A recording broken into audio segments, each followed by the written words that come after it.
And yes, we are back. This one's going to be a little different. We're going to be reacting to esports has ruined gaming. Let's find out. Imagine this for a second.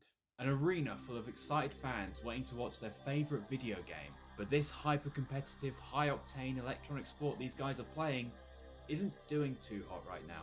It's been dominated by one incredibly powerful strategy, and the game devolves into long and boring matches with no variation. Hmm. I I've actually always wondered about that because developers want people to play and watch their game. How come they don't actually ever do anything interesting with patches anymore? I never understood why developers play so safe with patches, actually. Especially when you know people are going to watch tournaments. The commentators, passionate and desperate to keep the game alive, are trying to find any breadcrumb of excitement that they can, but they know that it's a futile effort. As the tournament goes on, By the way, I don't watch esports. I never have. I never personally saw the appeal. The only thing I probably watched was season 3 of Worlds with in League of Legends. That's probably the only thing I watched, and it was probably only like the quarterfinals and up. And it wasn't even like it was fun to watch with friends, but it wasn't anything that like blew my mind, if I remember correctly. people start to leave the arena, sponsors lose faith in the game, and eventually, the developer's baby and work of passion has been forced to shut down. This scenario is a game developer's absolute worst nightmare, especially in an era where the expectation is that every new multiplayer game release eventually turns into a hyper competitive esport. But I feel like that expectation has clouded the judgment of not just a wide part of the gaming community, but even the developers of these games themselves. And I can't help but feel like both sides are just missing the point. Just because a game comes out with a multiplayer mode in it doesn't mean it has what it takes to be a competitive game. Otherwise, we'd be seeing $1 million Mario Kart tournaments crop up everywhere. So, what sets Mario Kart apart from, say, League of Legends or Street Fighter? In my opinion, I feel like if people watch it, it can be on the big screen. It doesn't have to be in the regards of an esport, but you can have an arena dedicated to a niche game, in my opinion, if people want to watch it. But only if people want to watch it. Like so if people want to watch Mario Kart, okay. But again, only if people actually want to watch it. And what makes a good esport? Well, to answer that question, I'll go through the reasons people seem to think are true, but really aren't. There's a common notion that rampant dev support is needed for a game to be successful in a tournament setting. That without millions of dollars from the developers and Coca-Cola sponsorships at every event, then your game is just going to die. In reality though, all the developer support can really do is artificially make the game seem like it's alive, when it very likely would be abandoned if there wasn't any monetary incentive to play competitively. Games like Fortnite had to learn this the hard way, because although the Fortnite World Cup had the biggest prize pool in esports history, Dude, that is too much money. For Fortnite. It's too much. a massive arena full of rabid children, it still couldn't escape the fact that the game itself doesn't make for a good viewing experience, because all you see is a battle of who gets the luckiest with their weapon drops and which player can build a tower the fastest instead of actually shooting the other guy. All you have to do to disprove this is look at the numerous examples where games have had large and passionate communities with little to no dev support, such as the Smash community and pretty much the entire. In my honest opinion, also, I feel like the only reason Fortnite was blown up like that, even for like a viewing standpoint, is because it was free and it was different. That is it. I I've played Fortnite with some friends who actually, could basically carry our entire squad. And, after, 30, 50, 100 games, you're like, I mean, like Fortnite, in my opinion, was like basically what TikTok is now. Like anyone who played Fortnite for more than like, in my opinion, like 6 months or a year was just bored. They just had nothing better to do. Because because Fortnite never had ranks. There was never no incentive to keep playing, in my opinion. Like even if you get number one, like there was no counter. Like no, like just there's like you get what I'm saying? Like there's no reason to keep getting number one in the early days of Fortnite. Yet Entire early FGC. These games were, or still are, alive and kicking. and I'm willing to admit my opinion is biased because I am a fighting game player at heart, but I just don't see, never understood the appeal of watching Fortnite. With only the passion of a few players and grassroots crowdfunding efforts to keep tournaments running. Smash especially shows this fully, considering Nintendo has tried to kill its competitive scene in every way imaginable since its inception. Some people are going to say that fighting game tournaments have had full developer support and big sponsorships for about a decade now, so I can't use them as an example because they're using the same things to grow themselves that I say don't grow esports. And although that is true, the devs wouldn't have done much to grow the FGC in the first place if it hadn't had that backbone of passionate grassroots support from the 90s and 2000s. Dev support simply can't prop up a bad esport.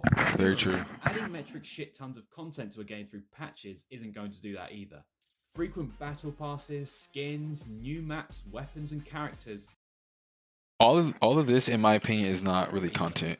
Frequent battle passes. Battle Pass does not count as content if you are not like some drone. Like if you have any like courtesy for your own time, this is not content. Skins, in my opinion, early league, not early league. I would say early Overwatch did skins the best, and like season 1 to like season 5 of League. I feel like a skin should be something either totally unique to the character, or or have some kind of like inherent tints important in the universe. Fortnite has totally ruined skins. I think it's so corny, and I know people are gonna disagree with me, but I feel like when you just pump out skins and countless skins and countless skins, they kind of just lose value. I'm glad there's something for everyone, but I think makes it all lose value to me. But with League, you can have your favorite champion, you can have a very niche skin that you kind of resonate with, even if it's just the colors or something, and it feels good. Overwatch the same way. Overwatch was the same way. You could use different skins, and the characters would even sometimes acknowledge they were in different skins, and it would unlock like different voice lines in some cases, like with the legendaries especially. New maps, and like I've never played a game with maps, so I don't have an opinion on this, but I think corny. And new weapons, how's that content? I don't understand. How's that content? How's it new weapon content? Weapons and characters are a characters. Yes, content. All this other stuff, no. Common thing to see in modern games, and they admittedly can be a great way to keep adding to a great base game, refining the experience to its absolute best. They are only at their most effective if there aren't any other glaring issues outside of the game's content. It doesn't matter how many skins and characters Multiverses adds, it's not going to fix the server connectivity issues and the lack of modes other than online versus. Exactly. This is what I mean, bro. It's like I was hyped for Multiverses, but it doesn't even feel fun to play. Like it legit does not feel fun to play. And you can see the results of that in my opinion. Dramatic drop in players since release. If you want a modern game, for an example, take CSGO, a game that has had periods of years go by with little to no significant additions to content, at least until Valorant came out. And it is still one of the biggest and most beloved esports of all time. Having too little content makes a game feel shallow and unfinished, sure, but adding too much content can make a game feel bloated or even negatively impact the game experience if the new map or weapon favours a degenerate strategy. Smash 4 was a perfectly fine game that received constant updates including new stages and characters, and these characters added a lot to the game. However, the final DLC character, Bayonetta, ended up ruining the game so badly that Nintendo shipped out an emergency last-minute patch to fix her, which didn't end up doing much, so after they abandoned the game, it turned into such a toxic experience that two 15-year-olds decided to have a standoff in EVO Grand Finals. Bro, what is going on?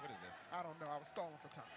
And I know what you're thinking. If there's something Protesting, big yes, in a it game, they should works just nerf in it. And games. I fully agree. But let's focus on that point a little more. Because all of these big company sponsorships and content altering patches pale in comparison to the most important thing that everyone says. I just don't buy that Coca-Cola or the sponsors are the reason devs do boring patches. It just does it. I just don't buy that. Overpowered DLC, I can't buy that. Skins, I can't buy that. But devs not being competent enough to make their game interesting, I don't buy that. I think the industry is just full of there's just no talent. I think that there's just no talent left in these companies, bro. Like if you look at League's cinematic, where League is now, bro, there's just no talent left. Like they've either went off to become indie developers, or they already have their own studio, or they just swapped occupations. It's just bots now. And I mean, Valorant is a good game. There are good instances of games, but for the most part, I feel like there's just no talent.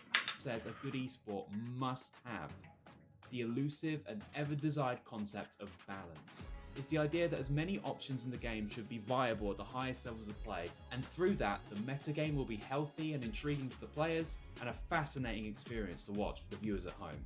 Balancing a game is always tough, and there's a ton of different philosophies you can use to accomplish it. But the one that has propped up over the last few years is the idea of perfect balance, that everything should be as equal as possible for a game to be any. There is no such thing as perfect balance in games, in my opinion. What, what game? Because I'm like I said, I've played fighting games. What games, in my opinion, need to strive for, balance wise, is they need to have very clear like what they want to be strong and go off of that. What Dragon Ball did, I think, was okay with balance because you had the initial roster where, yes, most of the characters did play the same, but some were obviously broken. Some were obviously just way stronger than the others. But with gradual changes, you could build on top of, a unique cast. That's why in season two, transitioning into season three, in my opinion, that's when DBZ was the most fun because everyone was viable, and you didn't have to, you weren't like perfect balance. Doesn't matter about perfect balance. What matters is your mastery of how you want to play the game. I think the same thing can be applied to literally every competitive game. Some things are obviously going to be stronger than others, but long as there's like countermeasures and counters, you can proceed with, it's fine. Like okay, like it's okay for really strong things to be at the top, but long as there's other viable options and you can put in like legitimate work to deconstruct what's broken and overcome it, like an Elden Ring boss. Fun competitively. But again, if you look at the history, you'll see way too many examples of beloved games that have had varying levels of balance. Smash Bros. Melee, Tekken Tag Tournament 1, Marvel vs. Capcom 2, Street Fighter 3 Third Strike. All of these games are considered to be some of the greatest competitive games in their genre, yet have completely unbalanced rosters where only a small fraction of the characters available to you are viable in tournament play. Okay, at this point, some of you might be thinking something like, this guy is such a dumbass. He's making it seem like none of these things matter with anecdotal examples of games that came out 20 years ago that didn't have any of those things. These games didn't have the same standards or lofty expectations that we have now, nor do they have the same level of options that we do now. Players at the time probably just stuck with their game despite being unbalanced or bloated or whatever, right? Wrong. Wait. No! Allow me to disprove that statement with another anecdotal example. The player-based transition from Tekken Tag Tournament 1 to Tekken 4, or the attempted transition, I should say. Let's set the scene. Tekken Tag 1 was considered to be the absolute gold standard of the Tekken series. The pro players loved it, and in just a little over a year, they would be able to play the game's eagerly anticipated sequel, Tekken 4. They waited until the game's release month in the arcades of July 2001, and when they got their hands on it, they hated it. It was slow and weird, and the stages had walls and stuff now, although in hindsight they were really cool. And to make matters worse, it had an equally as unbalanced roster as Tag 1, with new characters Steve and They hated it. especially returning fighter Jin being incredibly oppressive. Tekken 4 matches quickly devolved into Jin versus Jin matches, and the game was as divisive as it could have possibly been. Based on I do feel like if at some point when you do have this is also my thing. Most of these games have ranked ladders. They do, like, you can extrapolate what is winning, who's losing, and fix it. Right? It's not like these guys are completely in the dark. They have the information. You know what is broken in League. You know exactly what is broken in Overwatch. You know exactly who's doing damage, who's doing the most damage, what type of players are playing these characters. Like, they just don't, like I said, they don't care, and they don't have good talent. They don't have any incentive to make a good balanced game, in my opinion. And I don't think it's because of esports. I don't know what it is, but I don't think it's because of esports. I think these companies are just washed. this guy's assumption earlier, you'd think that these players would stick with Tekken 4 as this was 2001 and there weren't as many options or as high expectations as we have now for games. Well, actually, the exact opposite happened. After a while of trying to make Tekken 4 work, many Tekken players simply either went back to the horribly unbalanced Tekken Tag 1 or transitioned to other fighting games. Many decided to switch to Namco's other 3D fighter series that had just released a new entry, Soul Calibur 2, a game where the entire roster seemed to be insanely cheap.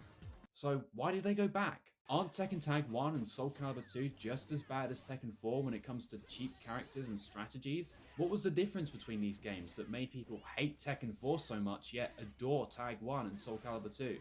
Well, to answer that question, I think it's finally time to get into the actual things that I think create a great and successful esport.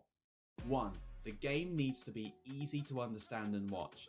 It doesn't necessarily have to be fast paced, but what it does have to be is something that even someone who has never even seen the game before can look at and Dragon Ball Z does this. Dragon Ball Fighters does this extremely well. Most fighting games actually do this well. I think when they don't do it well is when the game itself doesn't do well against amongst newer players. Like DNF Duel kind of has this problem. You don't often understand what you're getting hit by.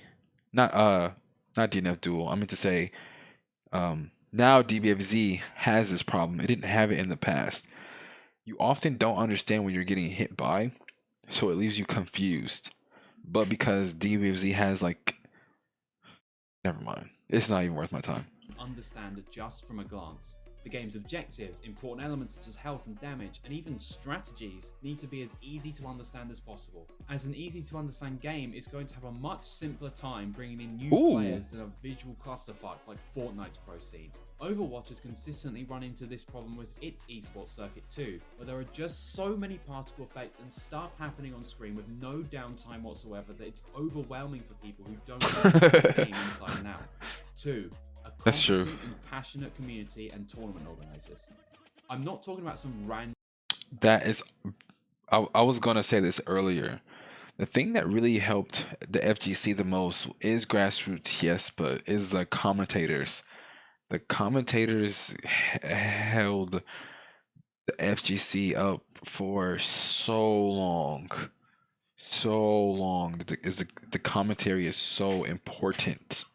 Bog standard event organizer. I'm talking about someone from the community of their game that's passionate and hardworking. Usually community too, but commentators are way up there. Someone who was a diehard player themselves who transitioned into TOing. Esports, for the most part, is not a very profitable industry. So to put on the greatest events on a frequent basis, you need people who are willing to lose money on running tournaments simply for the love of the game.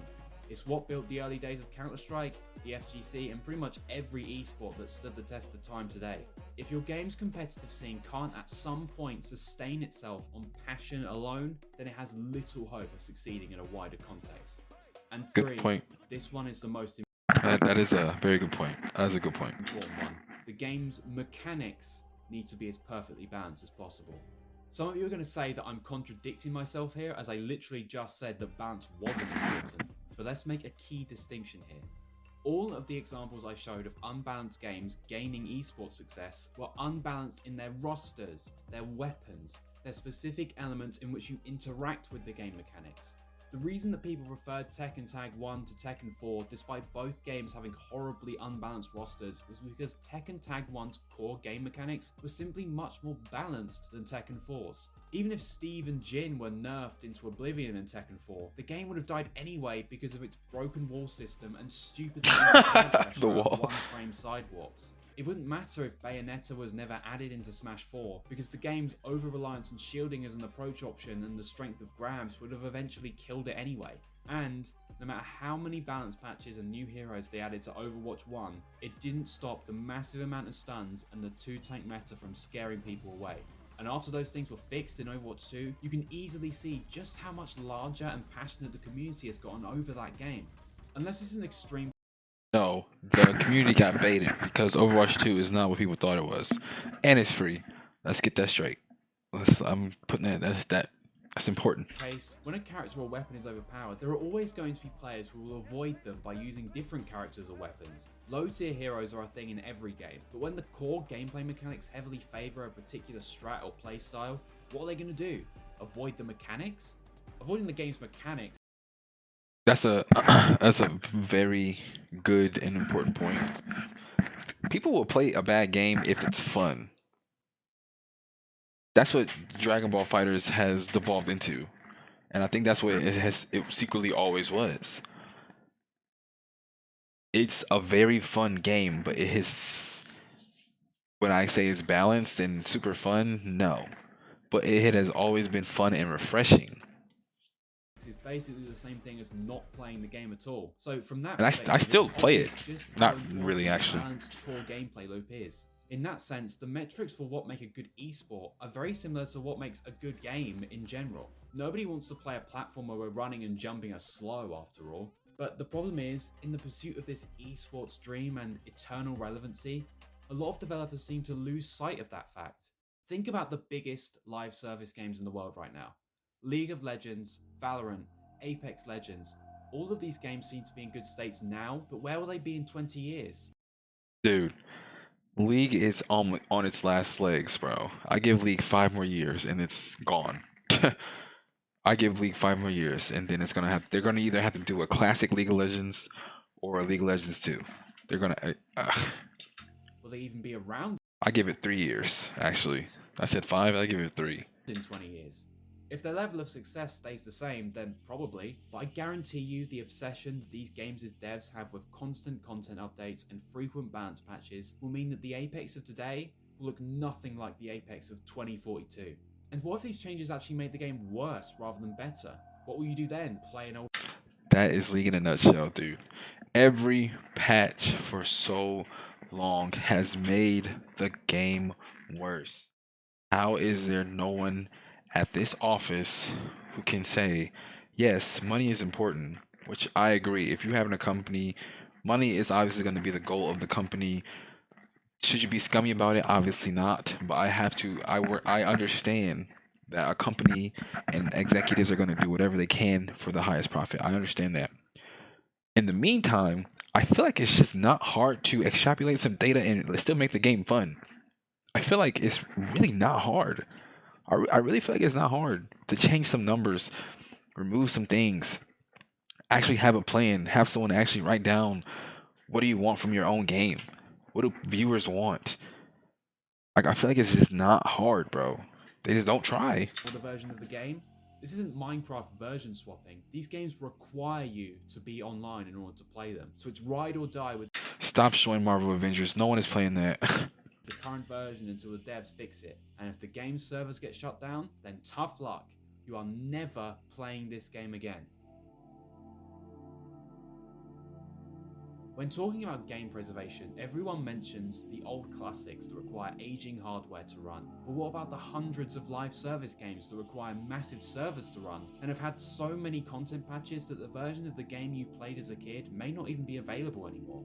I don't think that esports itself has ruined gaming. Far from it. I love esports myself, but the mentality and glorification of esports that it puts the community and devs into definitely has.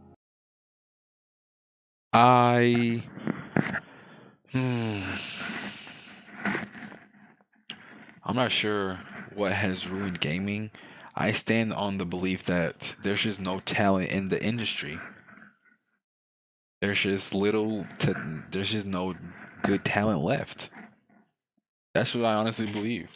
It isn't because ranked has caused tryhards to pop up everywhere and I can't 360 no-scope noobs anymore like back in the good old Modern Warfare 2 days, but because game devs all over the world look at the prestige and deep competitive history of games like League of Legends and Street Fighter, and they lust for it so hard that they fail to see the mountain that they had to climb to reach that peak. And the true reasons why people play those games is that they are amazing, mechanically well-balanced experiences that allow for deep and engrossing gameplay. It's not million-dollar prize pools and frequent content updates. And the furious chase of this ideal is simply not smart for most games that aren't really made for esports. A competitive scene has to be gradually built by die-hard fans out of true passion for the game. And just like how you can lead a horse to water and you can't make it drink, you simply can't force a game to be an esport. What is And this? as long as the gaming community keeps trying to do that, Looks kind of fun more and more actually. games will fail to reach their true potential. Actually, looked kind of fun. Whatever that was.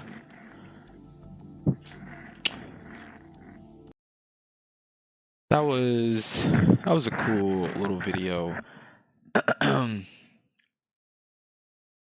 Yeah, but I don't think esports has ruined gaming. Like I said, though, I think it's just there's no talent or passion.